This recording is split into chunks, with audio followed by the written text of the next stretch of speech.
niku jenenge sapa? Bapak kula menika asmanipun Ki Demang Widarta. Lah panjenengan menika sinten? Oh, Ki Demang Widarta. Nggih. Aku Joko Tunggul. Oh, Joko Tunggul. Nggih. Ki dalem wonten pundi, Kang Mas? Kula abdi dalem ing Pucang Jajar. Abdi dalem wonten ing Pucang Jajar.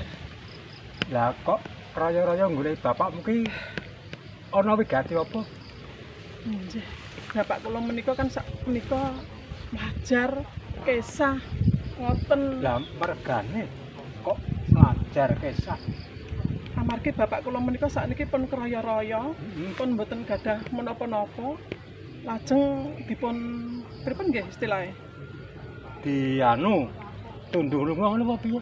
Nggih mbok bilih ngoten kalih ibu kula. Oh. Nggih.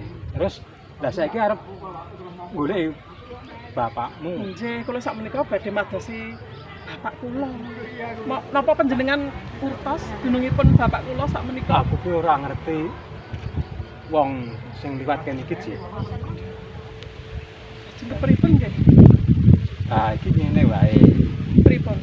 Engko digoleki wong loro. Oh, nggih. Nggih. Iki nek gandeng aku ki ketemu karo sampean ya dipesan iki ning kok dilalai. Koyo rasa seneng karo sampean. Kula nggih sepantun iki kula mriki nggih nembe sepindah niki. Apa? Kok nggih kepanggih kalih panjenengan nggih nembe niki wau.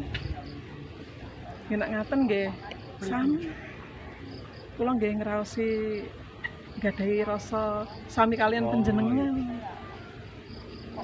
Ya sing ngene wae saiki. Gandeng aku ya seneng karo kowe ya seneng aku. Nggih. Saiki ayo.